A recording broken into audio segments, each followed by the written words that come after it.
Hello, everybody. Welcome to day 2 of the SHE Method Masterclass. The SHE Method Masterclass. I knew what we were talking about today, but I couldn't figure out what the name of the masterclass was for a second.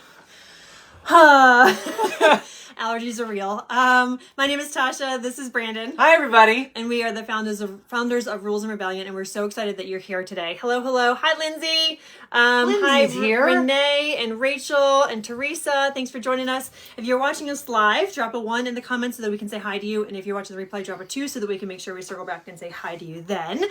And if you didn't already watch the part 1 of yesterday's masterclass, it is pinned to the top of our feed, and it is also a podcast episode on the Bold to Becoming You podcast. If you need any of those links, just message us. It's also an email. And in the email, in order to help those who don't want to be more overstimulated, we also gave you our notes.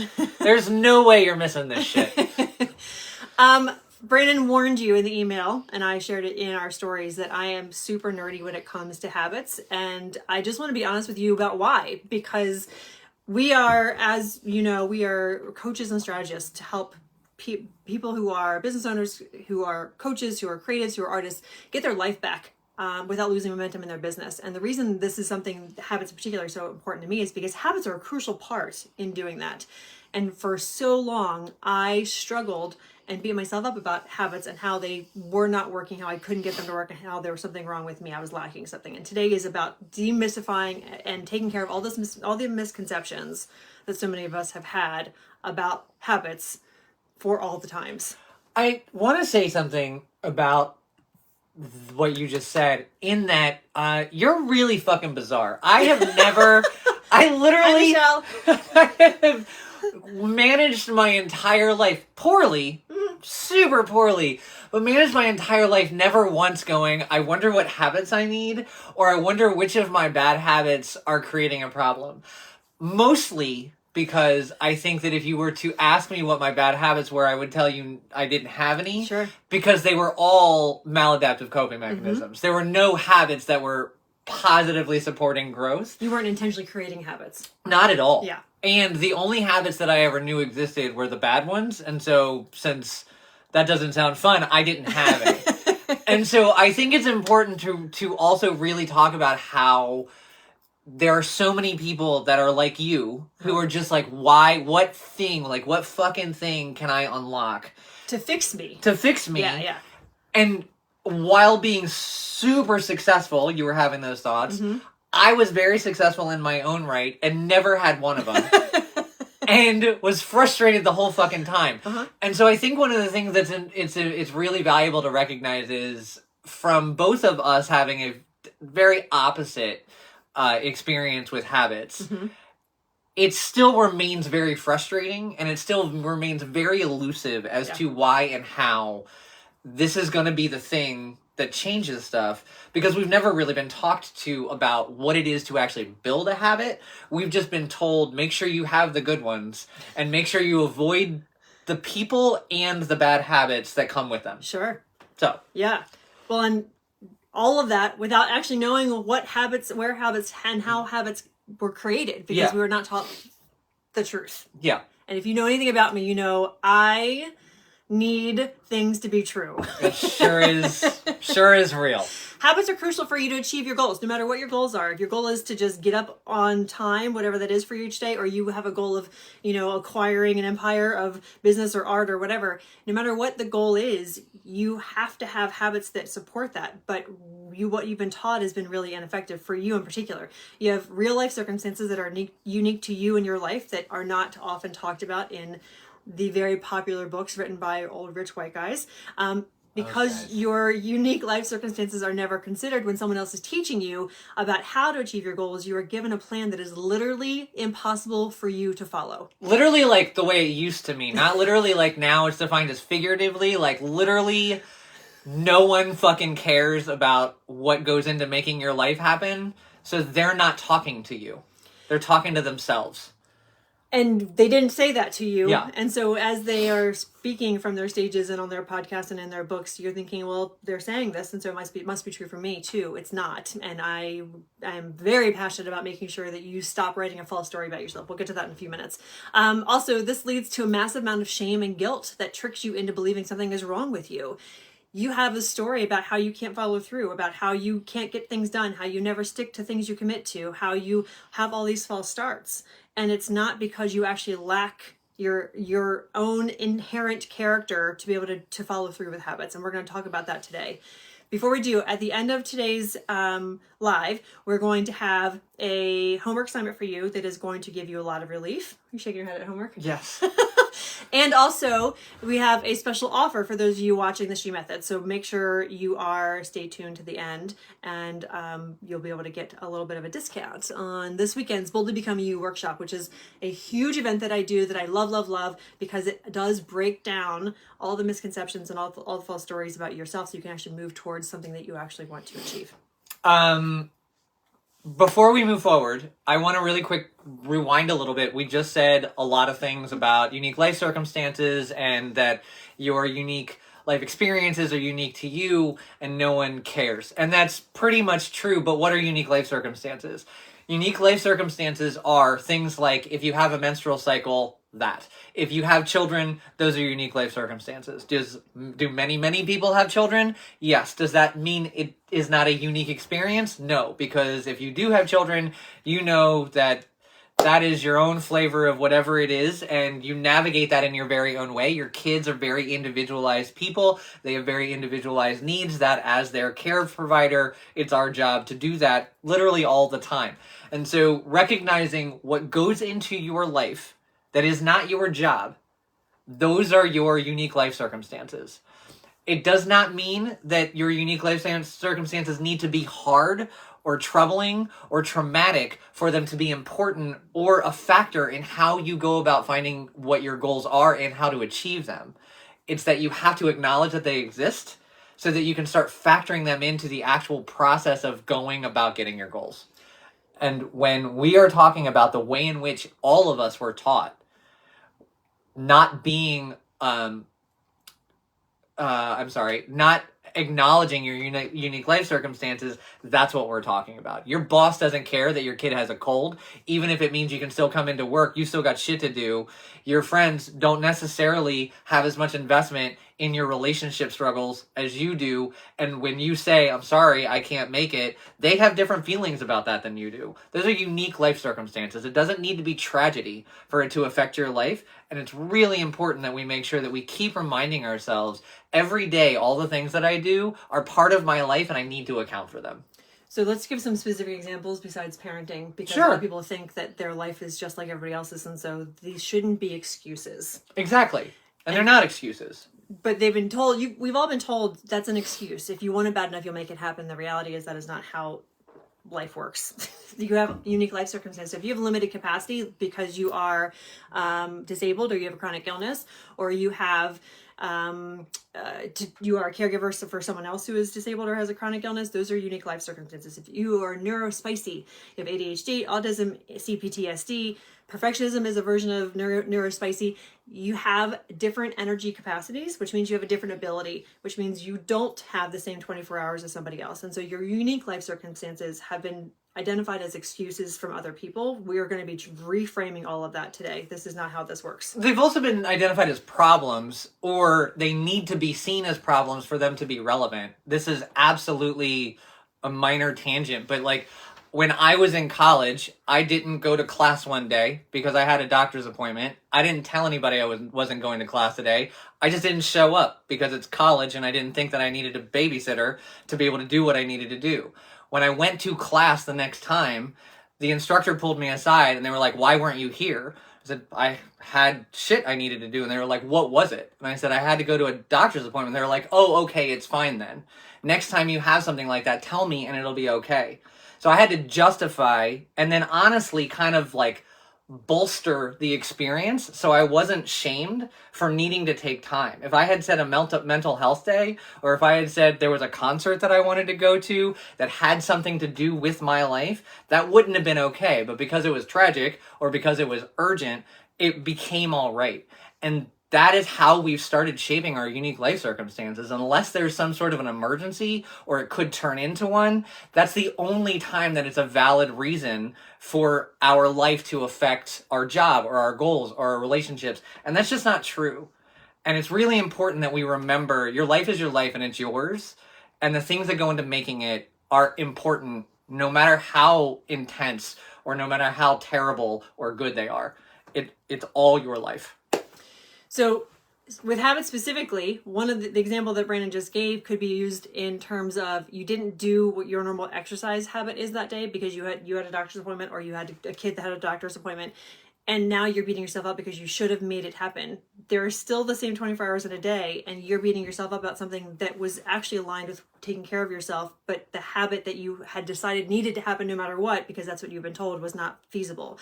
And this brings us to some of the things that we've heard about habits that are really unfortunate and so maladaptive, so misconstrued and misleading about how you achieve what you want to achieve. Now, the reason we talk about habits is because it is a crucial part for you to achieve your goals. You do need to have habits that are aligned with the version of yourself that you want to become, to have the life that you want to have, to create the things you want to create, to be in relationships that you want to be in, to have the business or the creative experience you want to have. But there are some really problematic ideas that we have that we've been told, and I'm going to go over those now. 21 days to create a habit, completely made up. That is not how habits are created. This is based on a false medical observation by a cosmetic surgery in, I think, the 40s or 50s. And it is an observation, not an action. And so it is based completely on falsehood. So if you've done like a 21-day challenge and then day 22 or day 27, you couldn't keep it going, you think I'm broken because I didn't do it right. It didn't work with me or for me, and that was never going to work anyway. Don't break the streak. This is the consistency. It's every day or it's not at all. This is a very much a perfectionism pattern for so many of us. If I don't do it every single day, then the 50 days I did before this one doesn't matter because I didn't do it today, so now I need to start over. And that's just not fair. It's also not how physics works for your body, muscle memory, and how your thoughts work. It's also emotional shaming. It's so ineffective. Yeah. And then habits are not hard and they don't happen without a reason. So bad habits, which we're going to dig into in a second, are not going to be I've lost my train of thought.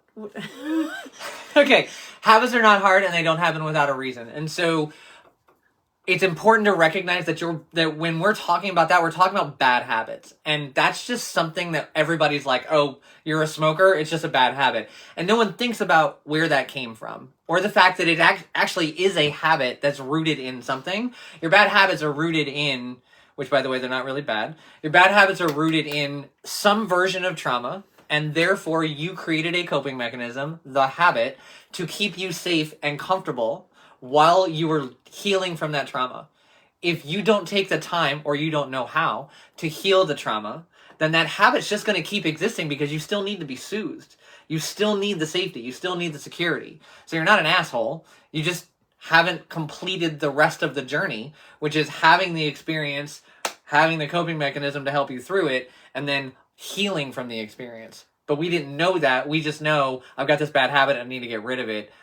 I guess I'll just work really hard for 21 days and not stop doing one singular thing. Or feel badly about the fact that I'm not doing anything about it, right, because I don't have the capacity. So let's backtrack a little bit. A habit is a behavior or a thought that is repeated. That's all a habit is.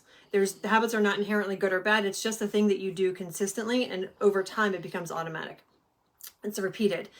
Filling your water bottle and putting it by your bed at night before you go to sleep is a habit. That's a habit that's like good or bad. It's just a thing that you do. Is it aligned with where you want to go? If you want to be more hydrated, then maybe it is.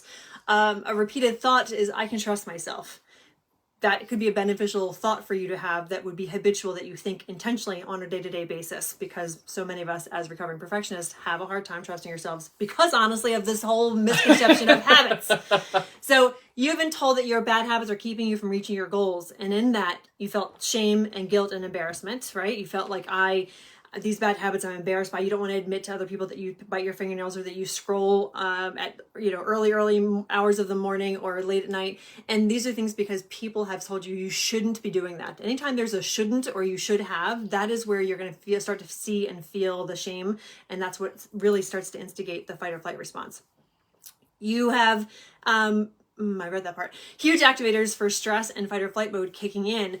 That's when you have bad habits that are keeping you from reaching your goals. That was what Brandon was just talking about. And this is a huge piece of understanding that when you want to do something, goals are inherently stressful. They're intended to be stretching you, right? they're stretching you and challenging you to do something you haven't had the opportunity to experience before. Inherently stressful, even if it's a super low level, which is not where most of you are setting your goals. You're often in your time, you're setting your goals at a like million miles away from where you actually are. That stress is going to activate your fight or flight response, and it's going to kick in. And that is what keeps you from being able to create and sustain habits that are actually long-term beneficial for you, which deepens your need for your bad habits. It makes it more necessary for you to have soothing and to have comfort because you are more activated, because you're stretching yourself and you don't have the ability, you don't have an alternative, healthier coping mechanism to deal with that stress. And so you end up in this loop. You do a thing for maybe 10 days, and then day 11, 12, 13, you're like, oh, I've lost my rhythm. I lost my pattern. I have to start over again. And then you start again on Monday, and then you don't finish it by Wednesday. And then you have this pattern of, I can't finish things. I can't stick to things. You have the story about, I never follow through. And the reality is you weren't going to follow through without having an alternative coping mechanism for the stress that your body is trying to manage. Also, if you are in a place where you're doing something that's acknowledged as a bad habit, so smoking or picking your nails or, I don't know, eating unhealthy food, like eating fast food, and someone points it out to you, you really shouldn't be doing that. Well, if you don't know why you're doing it in the first place, it immediately becomes a guilt, shame, I'm going to go on defense, or I'm going to go on defense by going on offense. Like, there's all of this crap built up in it. And so part of our job as people is to acknowledge, I'm going to have maladaptive coping mechanisms. Now, I get to decide how long those last based on how much time I want to put into discovering, being curious, exploring where the hell this thing comes from, but also what do I want to replace this maladaptive coping mechanism with, which is what Tasha was just talking about. And that's the process of actually starting to build a habit. It's raising your awareness of what the hell's going on around you. It's raising your awareness of what your goals are, and then doing what we talked about yesterday. Yesterday we talked about identifying what your goals are and then learning how to identify the skills you need to be able to have those goals come to fruition. That's never going to happen sustainably if you don't have habits in place that are going to actually support those skills that are working you towards those goals. And so a big part of what we're talking about is being able to do something to be able to bring your awareness to the present and your body to be able to say, okay, this is what's going on. This is what's been going on. And this is what I want to have going on. Now where am I? And this is when we start to identify what are our maladaptive coping mechanisms, what are our quote-unquote bad habits, and then what habits would we like to replace them with so that we can actually start working with those skills that we identified yesterday to get us to those goals. The reality is, when you create habits of soothing and regulation that are aligned with where you want to go, aligned with your goals, you don't need the bad habits anymore. Your body literally doesn't seek them out. You don't reach for your phone if you're regulated. And if you do, it's quickly redirected because you realize, oh, I don't actually want this. I don't actually need this. So understanding that your bad habits are not a lack of character for you or a lack of integrity for you. It's actually your body, your nervous system, and your thoughts trying to find something to soothe the stress that you're feeling. Oftentimes, it isn't even about what's happening right now. It's past stress that you never actually got to resolve. So here's the breakdown of how habits actually work. There are 3 converging factors that come together to create any habit that you have, whether you label it good or bad. Motivation, there has to be an intrinsic drive to do this thing. So if you hate running and you've decided that's how you have to get exercise, you're not going to actually want to do the running. So you have to figure out, and this is what I am going to be teaching you at the Boldly Becoming You workshop this weekend, what are the things that are aligned with your goals that you can actually be excited about as opposed to forcing yourself to do something. So you have to have that intrinsic motivation. The word should does not live in motivation. That's it. Okay. I'm just... Yeah. If the motivation is I should go running, no, you shouldn't. You probably ought to be doing something else, because when we live in a world of should, there's an expectation that there's a right and a wrong. There's an expectation that there's a good and a bad. There's an expectation of enough or too little. And when we are living and we're building habits from a place of being motivated, then it is a pull and a drive and a desire, not an obligation to go do the thing. You shouldn't have to force yourself. If you are forcing yourself, then it's not actually intrinsically motivating for you. Second factor is the ability factor. This is where your unique life circumstances come into play a lot. This is how you actually are able to create the habit that you're trying to create, how you're becoming the person who does the things repeatedly that allow you to become the version of yourself who can have what you want, goals wise and desires and dreams. We have an entire course on this, so we can't dig into it today. We just wouldn't have enough time. But your ability factor is oftentimes what you have been told are excuses. So you being a parent, that's an excuse. You having a chronic illness, that's an excuse. And little news flash for those of you with a menstrual cycle, your habits shouldn't be the same thing every day throughout your entire cycle, all 4 phases. Your body's not designed that way. And so understanding that can take a lot of guilt and a lot of pressure off of you to do something your body's not actually capable of doing and your brain is actually not capable of doing. So the ability factor is huge. So far we've talked motivation, ability, and the prompt is what reminds you to do the thing. It's this cue that tells you now's the time to do this new behavior, this new thought, think this new thing. And that is telling you what and when to do the thing. So whatever the habit is, it's telling you when you pick up your phone, if you have a post note on there that says, you don't want to be here, go read your book instead, or send a text to someone you love instead of opening social media. That's a prompt to interrupt the pattern so that you can start changing the habits that you actually don't want it to achieve anymore and include the regulation practice that we've been talking about. And a prompt can be anything that cues you. So like if you are so motivated that the only thing you need to do is see your gym clothes next to your bed to get you out of bed, to put them on to go to the gym, then you laying your shit out the night before, that's your prompt.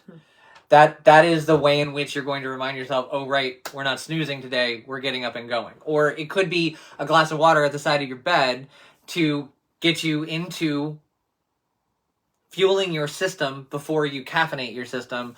That's something that I do because drinking water to me is one of the hardest things on the planet Earth. So what are some of the habits you've been trying to quit? Those are your cues. Those are signs that you need more support, that your body needs help processing the stress and the perception of danger. You don't have to actually be in danger. Your body's just perceiving this experience or these thoughts as dangerous.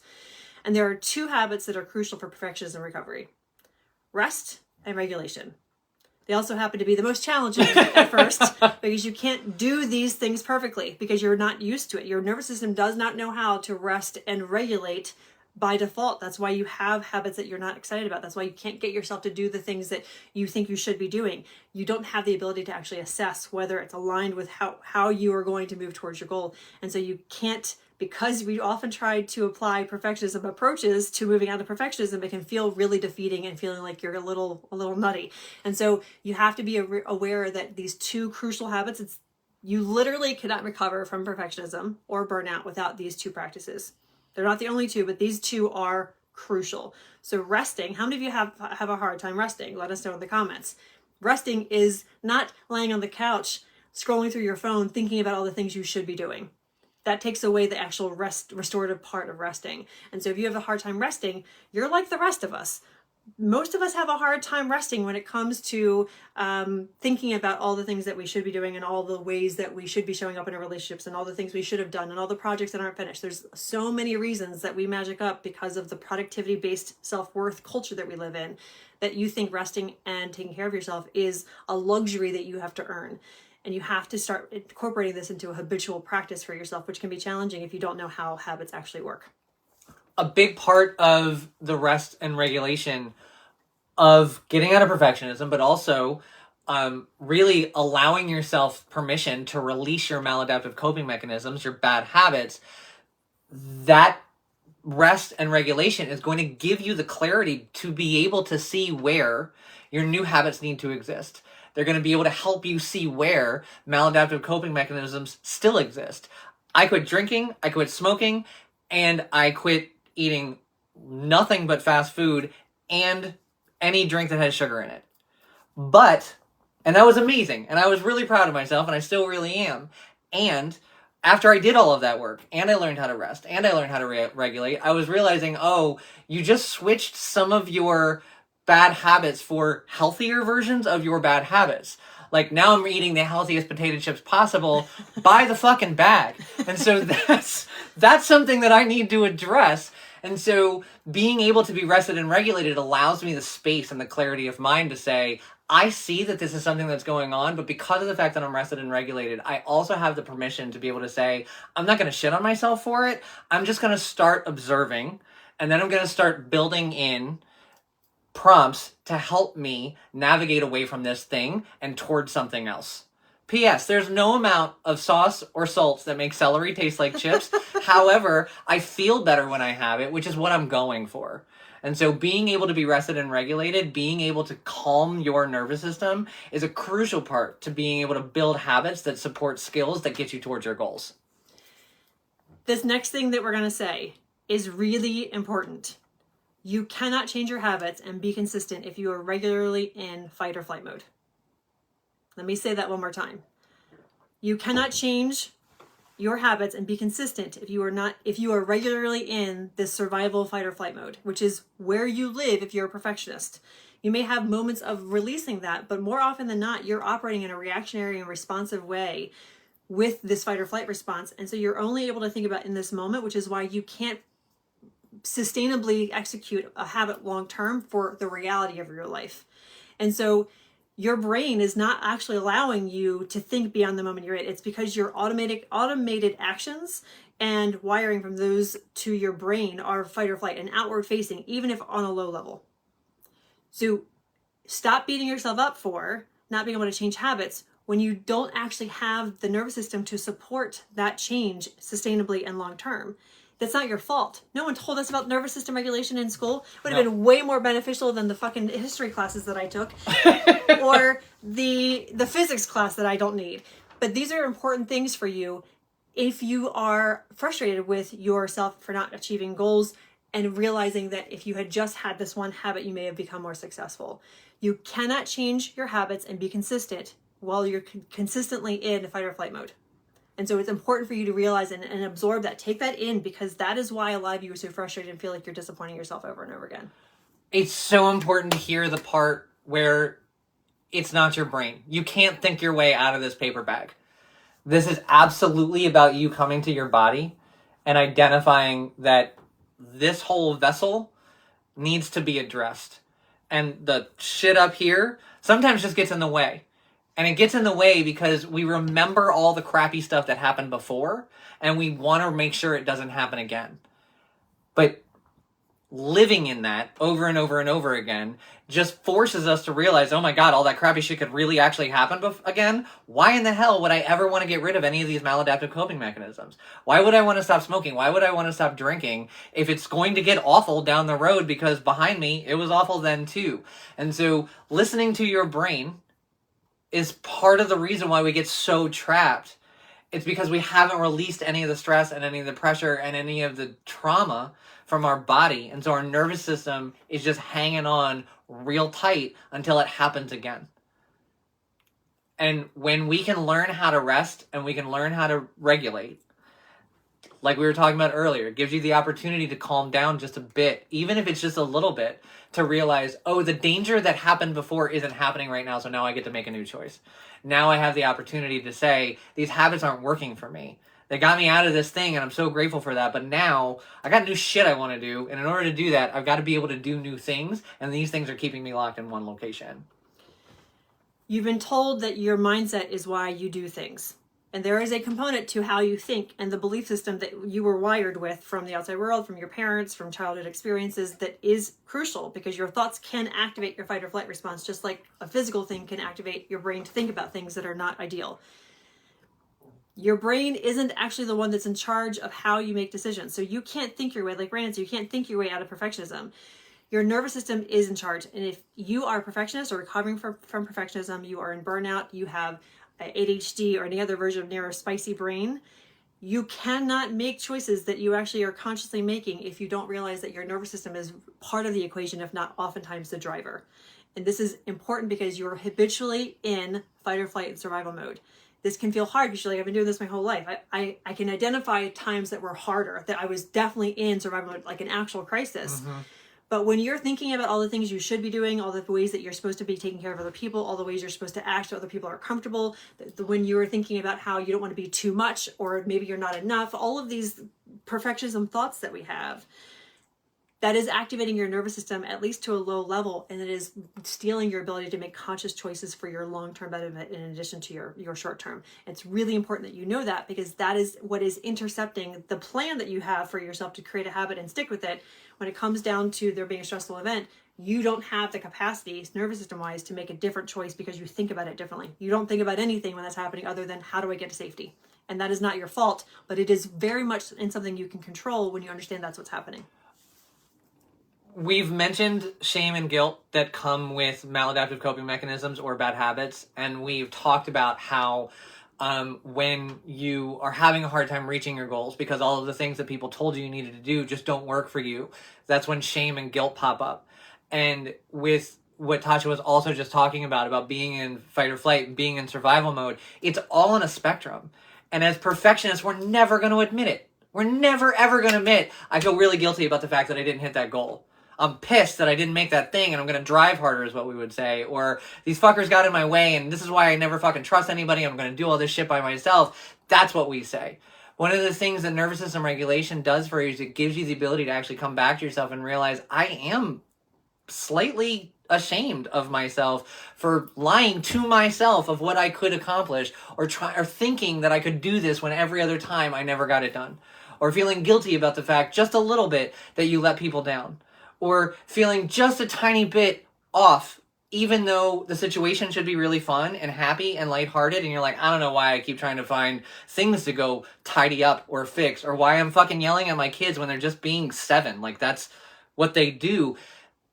It's important to recognize as perfectionists, we're never going to own that shit, which is one of the reasons why it's keeping you stuck.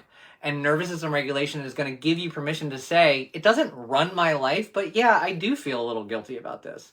It doesn't run my life. It doesn't fuck my entire day, but I do have a little bit of shame attached to the fact that I've said I'm going to do this thing over and over and over again, and I never ever have been able to get it done.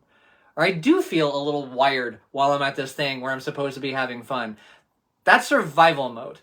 That is, I'm in crisis.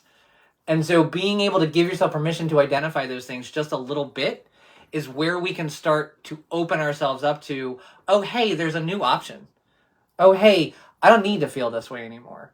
But we've never been told that, and we've only seen the most dramatic display of shame and guilt and survival mode to trick us into believing, oh, that's not me, that's other people's problems.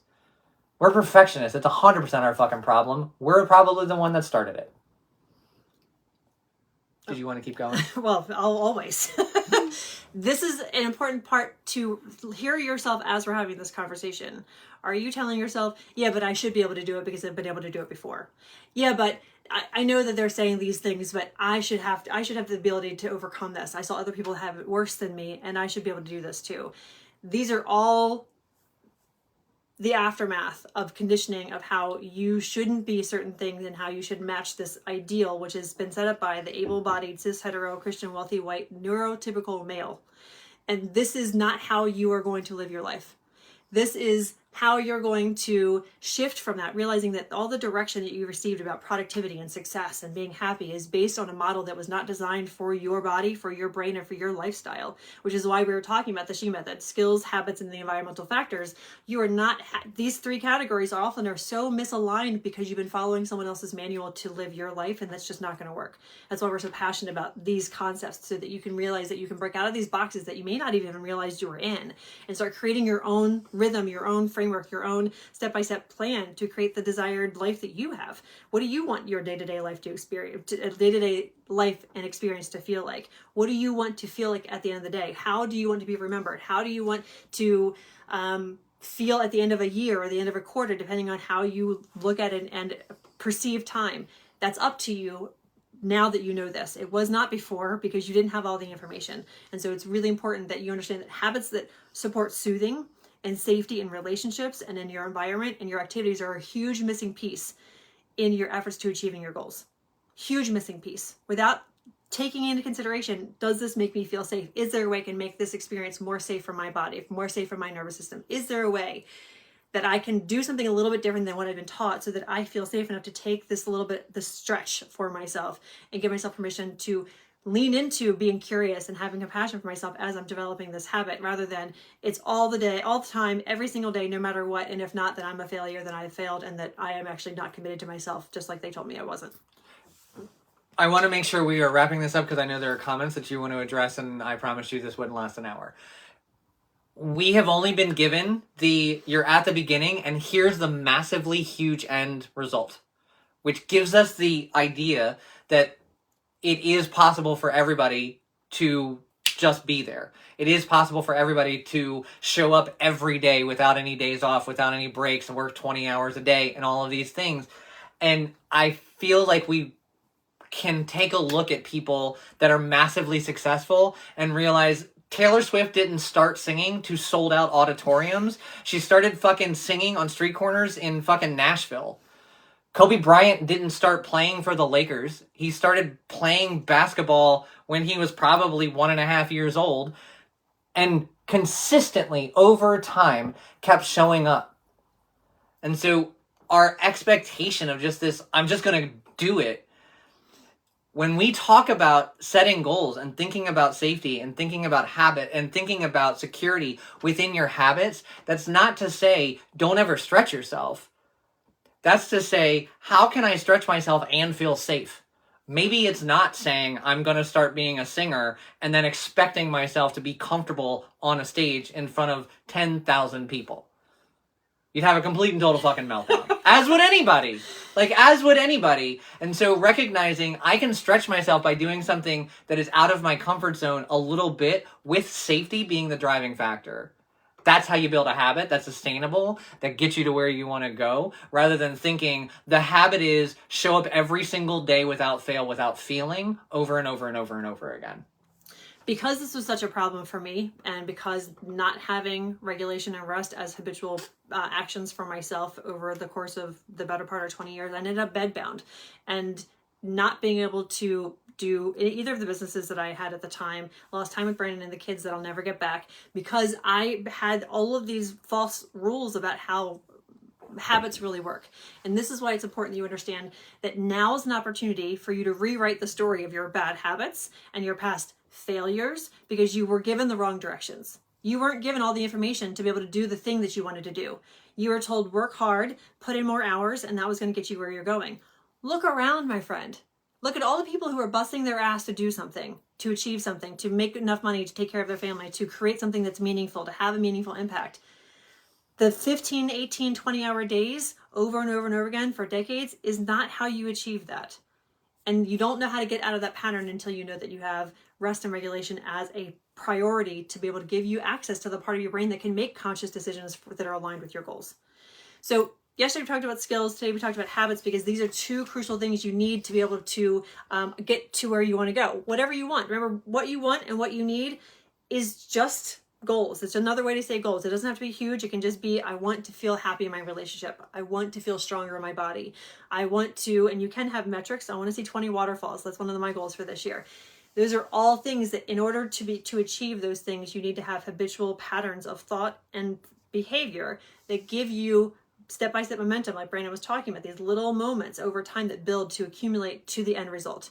And what you actually need is to think about who you need to become to have those things. So what do you want? What do you need? Those are the first two questions we ask. And the third question is, who do I need to become to have that?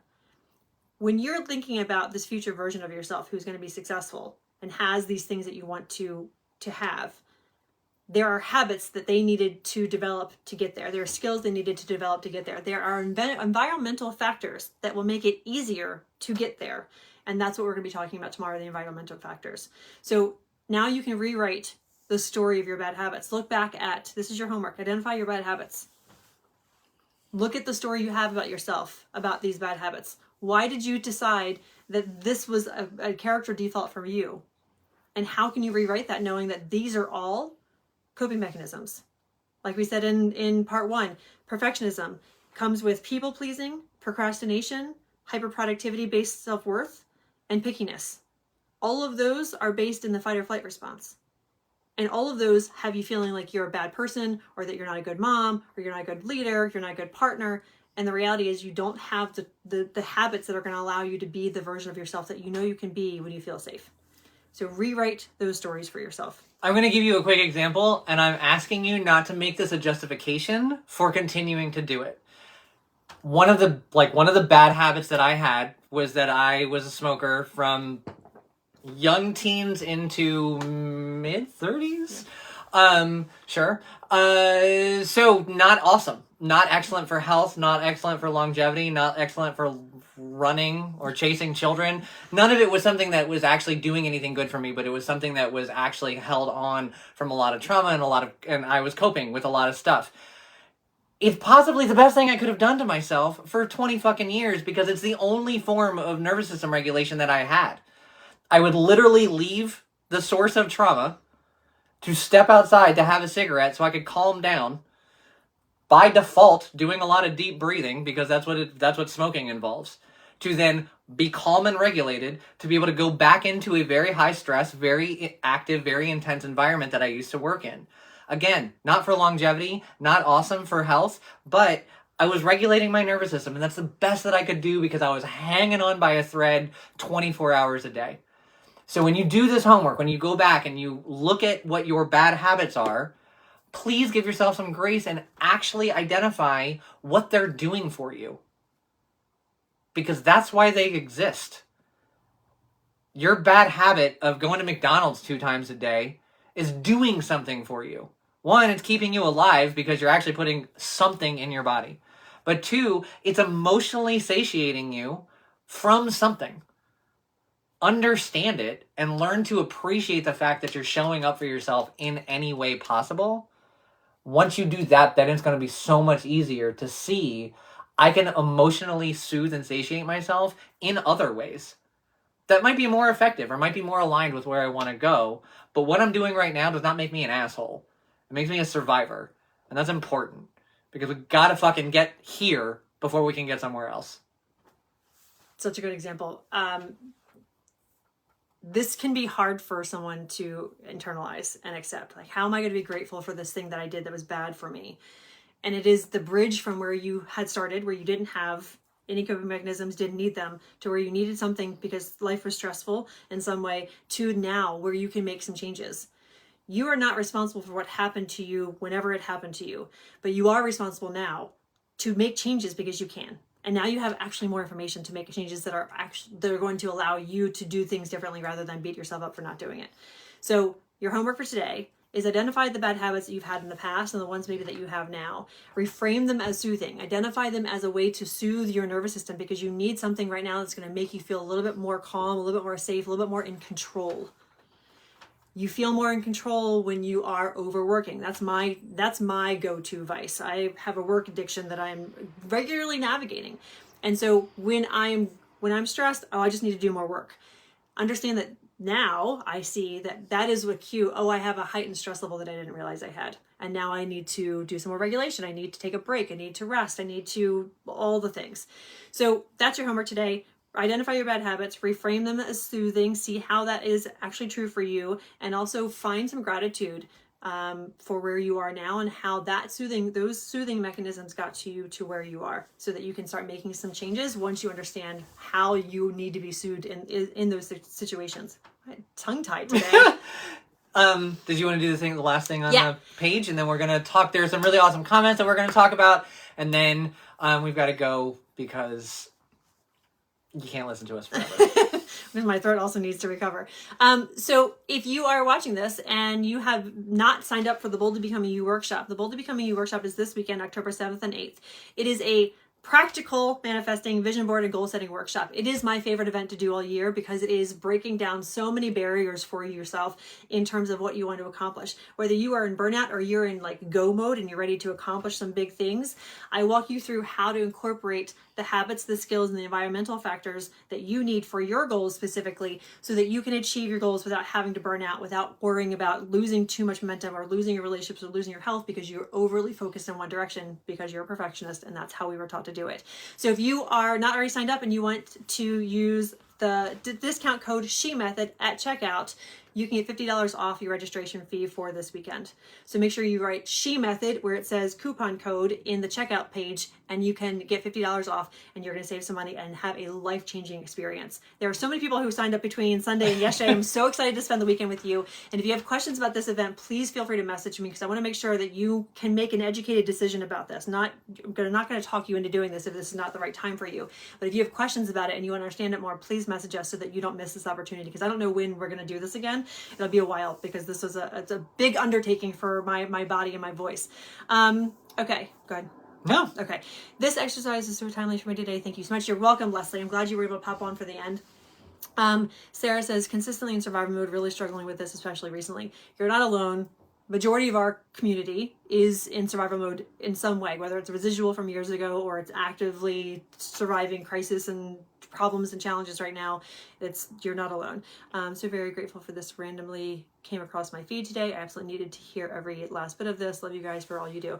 Sarah, thank you for that. Thank you. And I'm so glad that this found you. I mean, obviously it came across your feed for a reason, because if you needed to hear it, that's why we're here. I know Michelle had asked a question.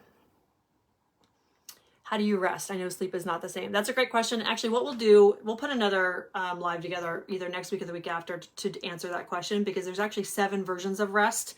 Again, would have been great to know that information, because sleeping and making yourself just lay there and not do anything is not going to be beneficial for most of us if you've been in go, go, go mode for so long. The short answer to that question, though, so that you have something to think about, is nervous system regulation. Here's the thing. Whatever your question is, nervous system regulation. All the fucking time, nervous system regulation. Mm-hmm. It looks different for everybody. There's a bunch of different ways to do it. If you don't know what nervous system regulation is, where are you going? I have to get something good. See?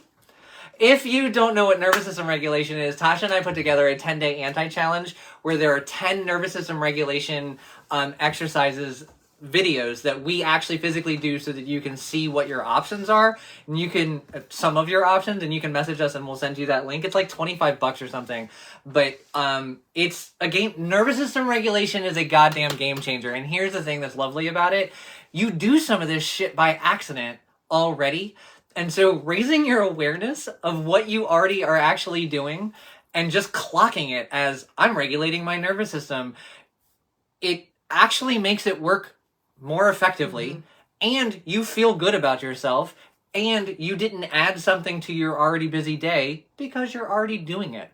So, real quick, taking a walk is nervous system regulation. It's bilateral stimulation. If you do this, squeezing your arms, squeezing your thighs, squeezing parts of your body, your feet, your hands, whatever, nervous system regulation. So, it's super important. It's everywhere.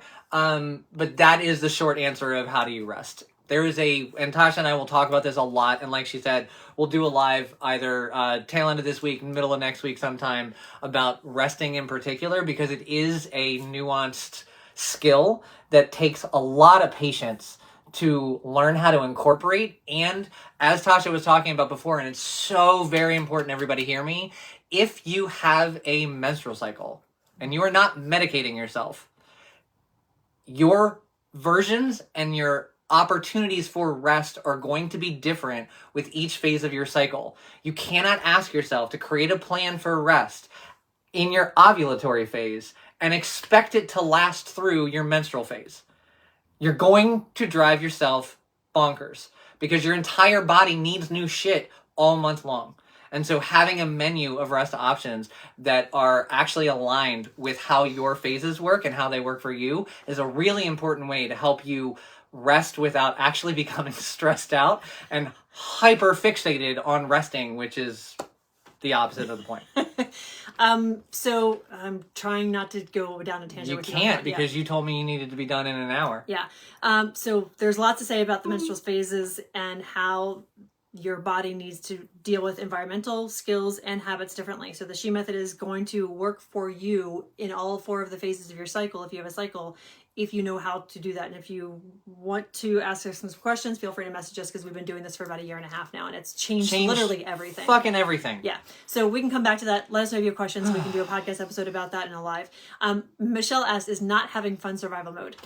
Why, yes, my friend. This has been I feel like you're going to do a 90s after school special of what it is to fucking be in survival mode. This not having fun is my life motto for so long. And it's not that I wasn't having fun. It's that I thought fun was something that I earned for working hard enough, after I had done enough, which was never enough because I was a perfectionist. What? You were also shamed into believing...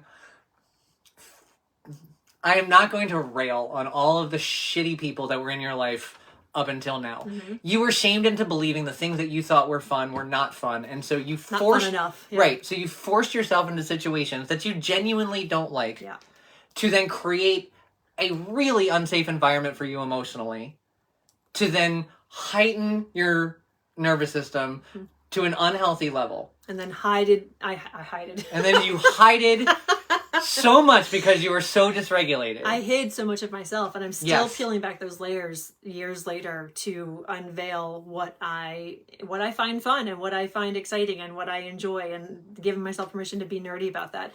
And we'll talk more about this tomorrow with the environmental factor of your goals. Tomorrow's where I go fucking berserk excited, like Tasha does for habits.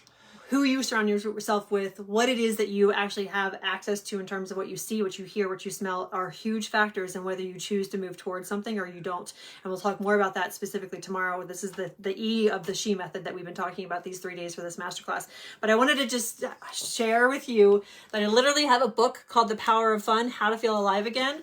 And I have been stopped on the chapter that says part 2, How to Have Fun, for like a week and a half, because I know that when I start reading that part, it's going to make me nervous, because I do want this for myself. I want to have more fun more often. Honestly, I want to show my kids what it looks like to have fun when you're a high-strung person like I have been wired to be. We have 2 kids. Our 17-year-old, even though there's no biological connection, is so much like Brandon. And our youngest, our 13-year-old, is very much like me in a lot of ways in terms of being wired and high-strung and not knowing how to just let go and not have control of things. And so That's a lot. I know it is. 2 of you. It's usually try being in this body. So learning how to have fun and being okay with other people not thinking it's fun enough, being okay with people looking at me to decide that I look ridiculous, or that's not fun enough, or that's boring, or that's not interesting. All of this is part of nervous system regulation and healing, and also becoming someone who can achieve your goals. And so this is a huge part of understanding that these things that you feel frustrated by, that you should be other ways, are all part of your unique makeup and your lifespan leading to what you have now, with your nervous system being the undercurrent. And you can change those things. You can start feeling safe in having fun. You can start feeling safe in not giving a fuck what anybody else thinks about your obsession with the plant life in Portland. You can feel safe drawing mandalas and coloring books, and allow that to be, this is what I enjoy, and I don't care if anybody else wants to do that or not, because you now have safety inside, rather than trying to control things outside of you to create a sense of safety that's false. All of it. And I am sorry, we're going to be longer than an hour. Longer than an hour? Okay, maybe add an hour. Okay. So I always have to work and want people to work around me, and I don't know how to have fun. You do. You know how to have fun. It's just deep. And that's not me giving you shit or not trying to be funny. It's just buried under whatever the hell happened over and over and over again, to show you that what you want and need is not important, and so therefore you can't trust anybody else. And when you can't trust other people to help support your wants and your needs, there's literally no fucking time to relax. If you're in survival mode all the time, then you're always worried about something coming out of the bushes and killing you. Metaphorically or not. And so I want you to know that you do know how to have fun. I want you to know that you live in a world where having quiet fun is shamed. I want you to know that you live in a world where your unique idea of what fun is isn't fun to other people, and that makes them uncomfortable, and they think you should be more like them. And if you want to, send them to me, and I will tell them to go fuck themselves, because I get so tired of this shit. And I used to be guilty of it, because I was a massive partier, and I was an alcoholic for 18 years, and I was conditioned to believe by my family of origin that the only way that you can live is by working your ass off and then going on a fucking never-ending bender, and that's fun. And it's not. It's dysregulating, and it's awful, and it's chronic. And that's the world we live in. You do know how to have fun. You just don't feel safe. And there's this conversation about habits, the conversation yesterday about skills, and the conversation about tomorrow is about safety, pure and simple. If you can learn how to create safety within your own self, then you are going to give yourself permission to have fun no matter what the fuck everybody else is doing around you. And that is real goddamn power. And that is how you go get your goals, and that's how you live a life that you want to, but it all starts from, again, nervous system regulation. Michelle, I want to give you permission to allow yourself to cry when you are in a space that you can, because part of this is understanding that you should have been able to have fun in a different season of your life that you were not allowed to. Yes. the oldest children, if you're an oldest daughter, if you are someone who had to be in charge and take care of other people way earlier than you were actually prepared to, you lost the playfulness and that carelessness and that lack of caution and throwing caution to the wind that we were all born with. Look at any toddler, any 2-year-old, any of the people that we see now who are massively jarring and offensive in the world used to be a 2-year-old, and when they were a 2-year-old they didn't have these maladaptive skills. They didn't have this approach to the world that is so harmful and so oppressive. We learned these things. We learned how to be mean to people. We learned how to be mean to ourselves, which means we can unlearn it, and you can be kind to yourself, and you can give yourself permissions that you weren't able to give yourself when you were little because you were in survival in some capacity, whether it's emotional or physical. You deserve to have fun. And you can get back to where you can have fun without feeling like you have to earn it, or without feeling like someone else is going to yell at you because you're having fun when you should be being productive. And you don't have to make up for lost time either. And that's, I think, one of the other things that tricks us into not letting that part of ourselves come to the surface is, well, I've done all this work to just hold everything together, and now I'm supposed to have retroactive fun. It's going to break everything. And we're thinking about what it would be like at 40 to have fun as a 20-year-old, and I wish I could have done that.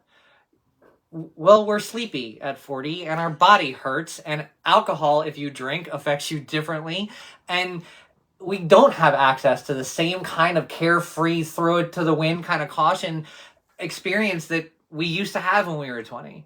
And so fun is evolving.